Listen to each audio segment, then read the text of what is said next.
There have been increased conversations surrounding the idea of forced assimilation in the United States. Many immigrants coming to this country have adopted this model of shying away from their own heritage in an effort to try to fit in. One author is trying to dismantle the notion that you need to abandon your culture in order to succeed in the United States.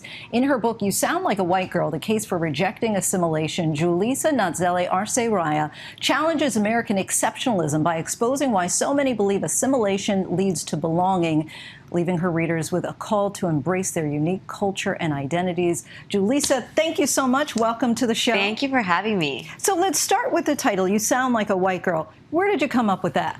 So when I was 14, I had a crush on this boy in high school, and he told me I sounded like a white girl. And in that moment when he said that to me, he didn't mean it as a compliment, but I took it as one because I had worked for many years to enunciate my words in a way that sounded like a white girl, because I thought that if I sounded like them, then I could find belonging. English is my second language, and so I try to get rid of my accent because I thought that if I spoke a certain way, then people would think that I was from here. And that became more important when I became undocumented, to try to sound like a white girl. Eventually, of course, I realized that sounding like a white girl was really an idea to make me feel small and to make me into something that I'm not. And later, that same phrase, you sound like a white girl, was then used by people in my community to sort of say, because you sound the way that you do, that means you're not Latina enough, because you don't sound Latina. And in my head, I just kept thinking, wow, how am I supposed to sound like to sound Latina? You know, because I am. So I just am. I don't need to sound a certain way to be it. And in the beginning of the book, you really talk about some of the myths of assimilating, the things that you think that people try to do to think that they're more acceptable in society. Kind of explain some of those myths for us. Yeah, so the first half of the book, I talk about the myth of English, the myth of success, and the myth of whiteness. And the myth of English, you know, I just talked about it a little bit, but there's really sort of a bigger historical context about English and how it really was forced on people in a way that it made them abandon Spanish. So there were rules in schools where kids would be physically punished for speaking in Spanish. And that led to many parents not wanting to teach their children Spanish because of the repercussions of speaking it. The lie of success tells you that if you have a certain kind of job or achieve a certain kind of success, then you'll be accepted. But I did that. I had a really successful career on Wall Street.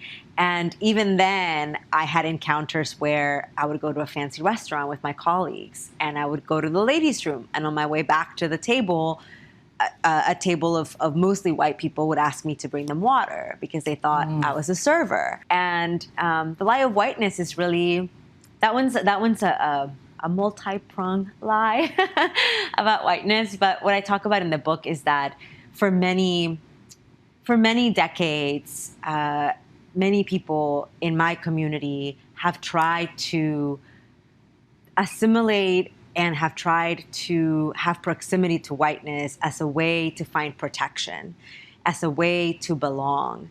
But that has never worked out in our favor because it's something that gets dangled in front of us that we can't ever really achieve because we're not white, the majority of Latinos. There's one point in the book where you talk about that you were consciously trying to lose your accent, but then realized that in some ways you were losing your cultural identity.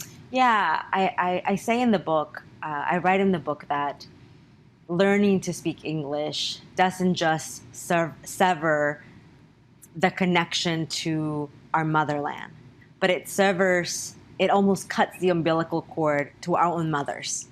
Because as we learn this new language and we forget the language of our mothers, it becomes more difficult to communicate with them. It becomes more difficult to create a real connection.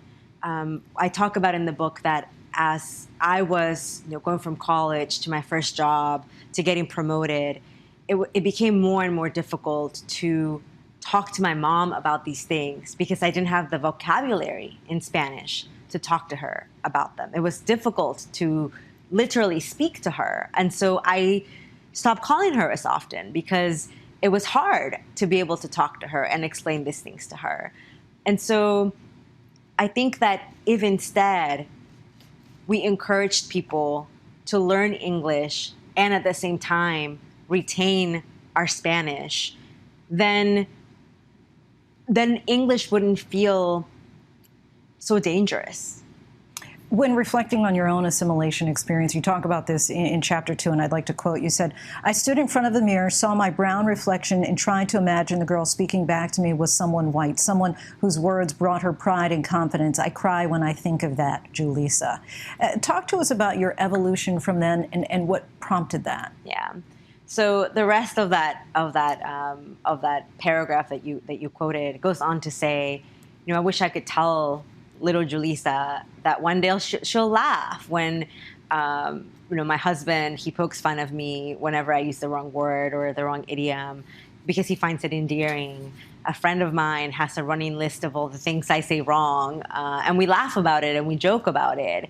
And it's in my imperfect English and the texture of my English where I have really found this sort of laughter and joy. And I have also come to realize that, I speak in Spanglish sometimes, right? I put some words in English, some words in Spanish. And I think sometimes people look at that and think that that's not like a sophisticated way of speaking. And I actually now think the opposite. I think we're inventing a new language, and language evolves. Julissa, we thank you so much. And the book is now available. You Sound Like a White Girl, The Case for Rejecting Assimilation is available wherever books are sold. Hi, everyone. George Stephanopoulos here. Thanks for checking out the ABC News YouTube channel. If you'd like to get more videos, show highlights, and watch live event coverage, click on the right over here to subscribe to our channel. And don't forget to download the ABC News app for breaking news alerts. Thanks for watching.